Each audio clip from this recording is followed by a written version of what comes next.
नीलम गोरे यांचा एकूण राजकीय प्रवास बघता एक सेकंड ते घ्या तो घेऊन घ्या ओके। नीलम गोरे आमच्या पक्षामध्ये 25-30 वर्ष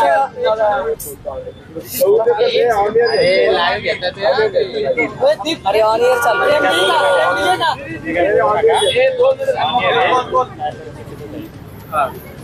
नीलम गोरे आमच्या पक्षामध्ये 25-30 वर्ष कार्यरत होत्या। हे फार आवर्जून आणि अत्यंत जबाबदारीने आणि गांभीर्याने नोंदवले पाहिजे की नीलम गोरेंनी त्यांच्या कामाची सुरुवात करताना student federation of India SFI त्यावेळेला उषाताई दराडे या सोबत होत्या। त्यानंतर त्यांनी भारी बहुजन महासंघाकडे उडी मारली। भारी बहुजन महासंघाने त्यांना एक ओळख दिली। 1984 ला गुरुदास कामत, प्रमोद महाजनजी या निवडणुकीमध्ये भारीपकडून त्यांना उमेदवारी मिळाली। ती त्यांची पहिली ओळख होती। प्रकाश आंबेडकरांनी एवढा मोठा डायस दिल्यानंतर सुद्धा प्रकाश आंबेडकरांच्या मुळेच नीलम गोरेंना पहिली राजकीय चेहरा म्हणून ओळख मिळाली। परंतु इमानदारी हा शब्दच मुळात, प्रामाणिकपणा हा शब्दच मुळात नीलम गोरे यांच्या शब्दकोशामध्ये नाहीये। त्यामुळे प्रकाश आंबेडकरांशीही त्यांनी बेईमानी केली। नंतरच्या काळात त्यांनी पवार साहेबांच्या पक्षामध्ये प्रवेश केला।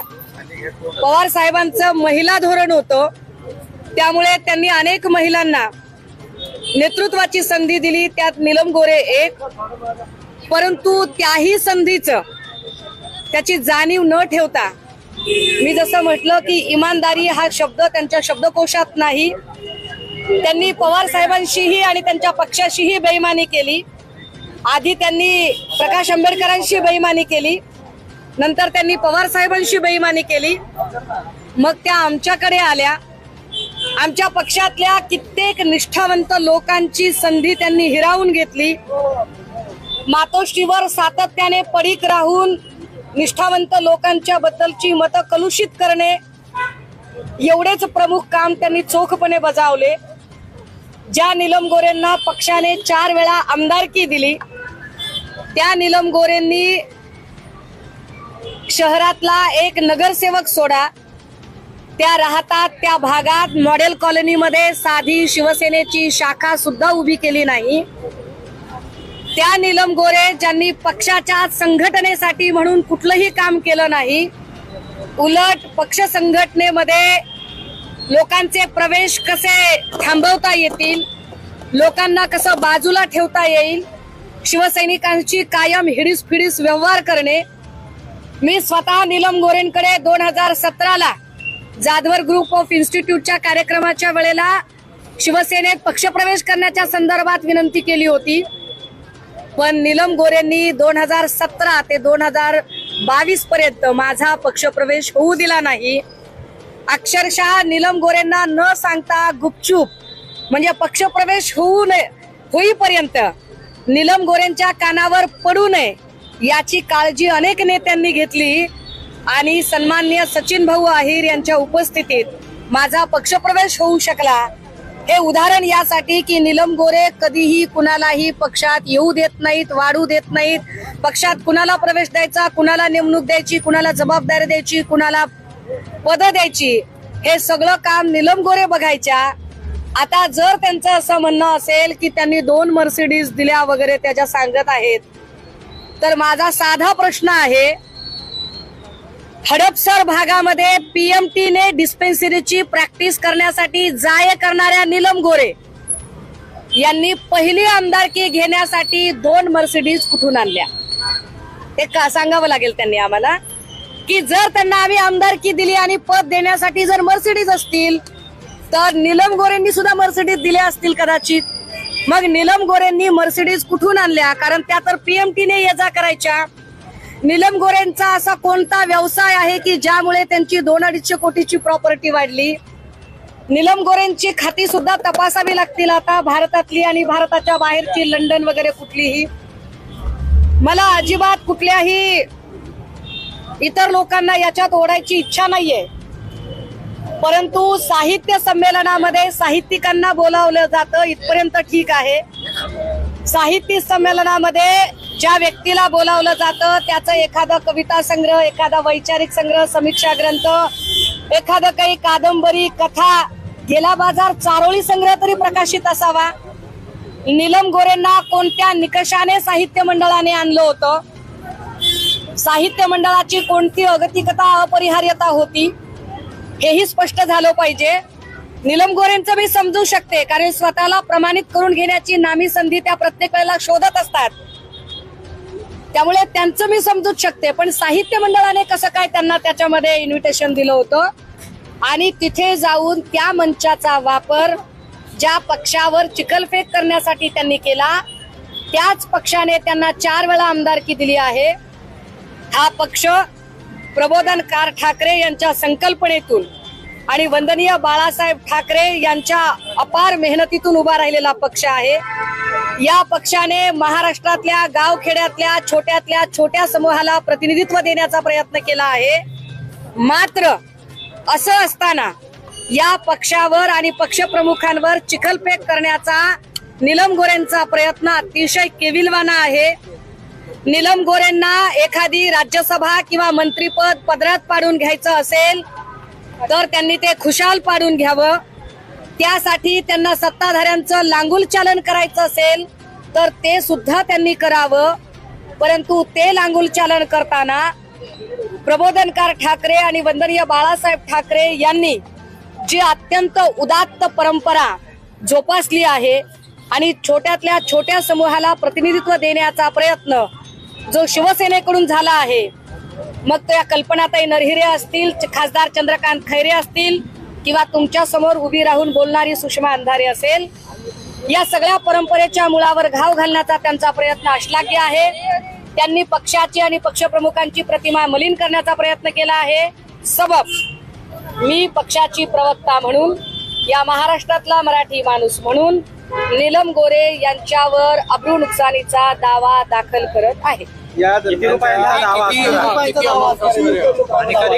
बघा, नीलम गोरेंसारख्या अत्यंत गडगंज श्रीमंत असणाऱ्या लोकांना पैशाची ददात नाही. एका पदाला 2 मर्सिडीज म्हणजे आतापर्यंत त्यांनी 10 पदं भोगलेली आहेत. म्हणजे जवळपास त्यांनी 18 ते 20 मर्सिडीजचा खर्च केला आहे. आता 18 ते 20 मर्सिडीजचा जर खर्च त्यांनी केला असेल तर पैसा चिकार आहे त्यांच्याकडे. त्यामुळे त्यांनी जी भाषा वापरली आहे, जे शब्द वापरले, त्याचे कॅल्क्युलेशन माझी लिगल टीम करत आहे. माझ्या लिगल टीम कडून त्याचं ड्राफ्टिंग सुरू आहे. संध्याकाळपर्यंत त्याचं सगळं फायनल ड्राफ्टिंग होईल आणि हा सूट नेमका किती किमतीचा असेल हे सुद्धा आपल्या समोर मी स्पष्ट करेन. दुसरीकडे शरद पवार किंवा त्यांचा पक्ष आहे तो या बाबतीत कुठेही प्रतिक्रिया देत नाहीये. संजय राऊत म्हणाले की शरद पवार या संमेलनाचे स्वागताध्यक्ष होते, खरं तर त्यांची सुद्धा जबाबदारी आहे यावरती बोलणं, पण अजून कोणतीही प्रतिक्रिया आहे ती नाही. मला अपेक्षा नाहीये की कोणी प्रतिक्रिया द्यावी किंवा न द्यावी. जो दुसऱ्यावरी विसंबला त्याचा कार्यभार संपला. त्यामुळे राष्ट्रवादी काय बोलेल, काँग्रेस काय बोलेल याची वाट बघणाऱ्यांपैकी आम्ही नाही आहोत. मला असं वाटतं की आमची लढाई लढायला आम्ही सक्षम आहोत. ज्यांना त्यांच्यासोबत मंच शेअर करायचे त्यांनी शेअर करावेत. ज्यांना त्यांचा पाहुणचार, स्तुती सुमन जे करायचे ते त्यांनी करावं. आम्हाला त्याच्यावरही काहीच आक्षेप नाहीत, बोलायचं नाहीये. आमची लढाई लढण्यासाठी आम्ही समर्थ आहोत, सक्षम आहोत. त्यामुळे कोण काय बोलतंय किंवा बोलत नाही हा मुद्दा माझ्यासाठी महत्वाचा नाही. शिवसेनेमध्ये भास्करदादा जाधव असतील, नितीन बानगुडे असतील, अंबादास दानवे असतील, सुषमा अंधारे असतील, खमकी लोक आहेत आणि आम्ही पुरेसे आहोत. इंटर पार्टी डिलिंगवरती काय बोललं जातं बघा, त्या वर्षाबद्दल बोलले. एकनाथ शिंदे म्हणजे मातोश्रीवर कसे कुठे पोहोचवले जात होते याबद्दल त्यांनी नाही. मग याचा अर्थ असा आहे की ह्या सगळ्या लोकांचे हात भ्रष्टाचाराने माखलेले आहेत. उलट माझं असं म्हणणं आहे की जर असे व्यवहार होत असतील, कारण मला तर पक्षात येऊन 2-2.5 वर्ष झाली, त्या 25-30 वर्ष पक्षात होत्या आणि त्या असतानाचा काळ त्या सांगत आहेत. जर त्या असतानाच्या काळात असं काही घडत असेल तर निश्चितपणे त्याच्या लाभार्थी त्या स्वतः असतील. कारण त्यांनी काल म्हटलं की कलेक्शनचं काम एकनाथ शिंदेवर होतं. त्यामुळे एकनाथ शिंदेला आणि नीलम गोरे या दोघांनाच माहिती असेल की नेमकं किती कलेक्शन झालंय आणि किती नाही. त्यामुळे एकनाथ शिंदेकडे कलेक्शन होतं असं जेव्हा नीलम गोरेंनी काल सांगितलेलं आहे, तर एकनाथ शिंदेची सुद्धा आता ही जबाबदारी आहे की नीलम गोरेंनी सांगितलेलं कलेक्शन किती त्यांच्याकडे आहे, काय काय आहे त्याची टिप्पणी त्यांनी जाहीर केली पाहिजे. ते असं म्हणाले आहे की ही सगळी घटना जी आहे माझ्या बाबतीमध्ये घडलेली नाही, मात्र मला त्या घटनेचा अनुभव आला किंवा इतरांकडून मी ते ऐकलेलं आहे. नाही, इतरांकडून ऐकून कसं काय तुम्ही बोलू शकता? इतरांनी जर शेण खाल्ल्याची बातमी दिली तर शेण खाल्ल्याच्या बातमीवर ते शिक्कामोर्तब करणार आहेत का? नीलम गोरे म्हणजे कुणी गल्लीतली लल्लू पंजू बाई नाहीये. नीलम गोरे पक्षाने ज्यांना 4 वेळाची आमदारकी दिली आणि ज्यांना विधान परिषदेच्या सभापती पदापर्यंत पोहोचवलं, अशा एका महिलेकडून आलेलं वक्तव्य आहे. त्यामुळे त्यांचं वक्तव्य इतकं बेसलेस आणि इतकं बेताल असू शकत नाही. त्यांनी त्यांचं म्हणणं सिद्ध करावं लागेल, ते कोर्टात सिद्ध करावं लागेल, अन्यथा नाक घासून माफी मागावी लागेल. संजय राऊतांनी आज जी भाषा वापरली की त्या निर्लज्ज बाई आहेत किंवा नमक हराम आहेत, संजय राऊत असं म्हणाले की मी त्या पदावरती बोललो नाही, व्यक्तीवरती बोललो. एखाद्या महिलेविषयी अशा पद्धतीने शब्द वापरणं, एक लक्षात घ्या, ऐका ऐका, हे असले विक्टिम कार्ड खेळणं बंद करा आणि ह्या सुसंस्कृत भाषा बी बंद करा. त्या मार्कडवाडीमध्ये गोपीचंद पडळकर आणि सदाभाऊ खोतला जेव्हा पाठवलं आणि पवार साहेबांच्या आजारावर आणि त्यांच्या चेहऱ्यावर अत्यंत गलिच्छ भाषेत टिप्पण्या झाल्या, त्यावेळेला फिदी फिदी हसणारे हेच भाजपाई होते ना. त्यावेळेला सुसंस्कृतता आठवली नाही यांना. सुप्रिया सुळे यांच्याबद्दल भिकारचोड शब्द वापरणाऱ्या अब्दुल सत्ताराला मंत्रीपद देताना तेव्हा सुसंस्कृतता आठवली नाही. पूजा चव्हाणच्या बलात्काराचा आरोप असणाऱ्या संजय राठोडला मंत्रीपद देताना सुसंस्कृतपणा आठवला नाही. सुषमा अंधारे बद्दल अत्यंत गलिच्छ भाषेत बोलणारा वाचाळ शिवराळ संजय शिरसाट, त्यावेळेला तुम्हाला सुसंस्कृतपणा आठवला नाही. बात निकलेगी तो दूर तलक जाएगी. नीलम गोरे आमचं देणं लागतात. कर्तृत्व नसताना अनेक लोकांची संधी अडवून नीलम गोरेंनी अनेक पदं उपभोगली. मला अशी वेळ त्यांनी आणू नये की मी पत्रकार परिषद घेऊन भारी बहुजन महासंघापासून, आय रिपीट वन्स अगेन, भारी बहुजन महासंघामध्ये प्रकाश आंबेडकरांच्या सहकारी म्हणून काम करत होत्या तेव्हापासून ते आतापर्यंत त्यांनी काय काय केलं, काय काय नाही केलं, या सगळ्या गोष्टी मला बाहेर काढाव्या लागतील. आणि त्याची साक्ष देणारे असंख्य लोक आहेत. प्राध्यापक महेंद्र कांबळे असतील, जयदेव गायकवाड असतील, उषा दराडे असतील, किंवा कितीतरी चळवळीतले लोक आहेत. अगदी आमदार पाशा पटेलांचा काल फोन आला. पाशा पटेलांनी म्हणा आयला इतकं दिल्यावर कसं काय बाईंनी इतकं बेताल वक्तव्य करावं. म्हणजे कुणालाही हे वक्तव्य पटलेलं नाही, चळवळीतले अनेक लोक. त्यामुळे नीलम गोरेंनी बोलताना इथून पुढे थोडासा आपल्या वयाचा, पदाचा आब राखावा.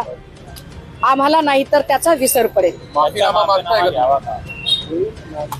त्यांनी माफी जरी मागितली, नीलम गोरेंनी नाक घासून जरी माफी मागितली, तरी आमचा लढा असेल.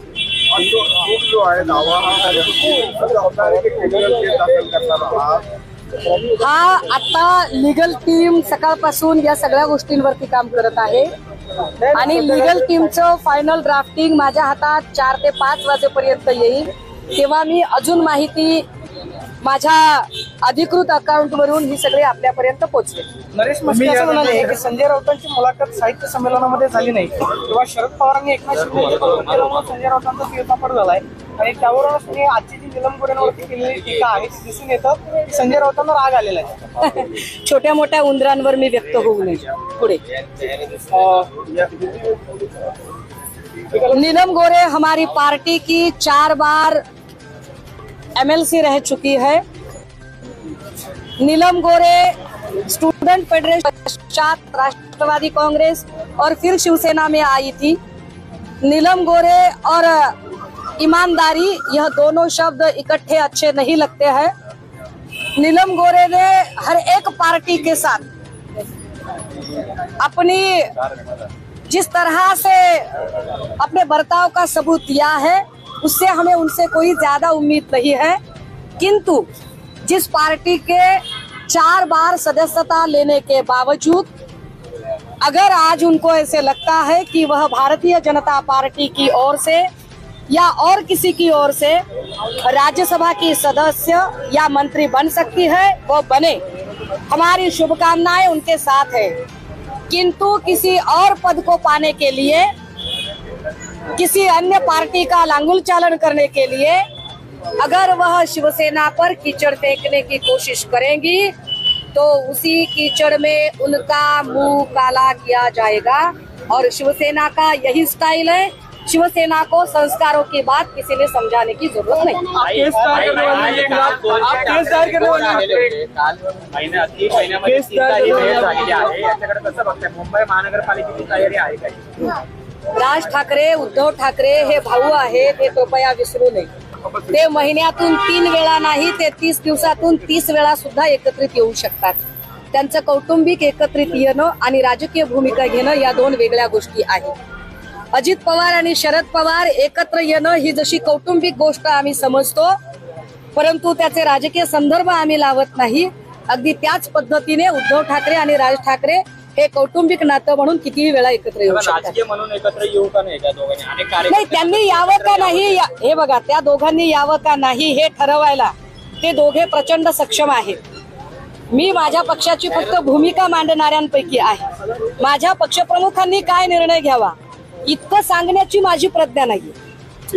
महाराष्ट्र लाइव, सच के साथ जनता की आवाज़। इसी तरह के जनता के मुद्दे उठाने के लिए हमारे हाथ मजबूत कीजिए, सब्सक्राइब कीजिए, लाइक कीजिए और कमेंट करना ना भूले। देखते रहे मेरा महाराष्ट्र लाइव। हमारे मुख्य संपादक मिर्ज़ा इदरीस बेग के साथ देखते रहे मेरा महाराष्ट्र लाइव। हमें दीजिए ये इजाज़त। आपका दिन शुभ रहे। धन्यवाद।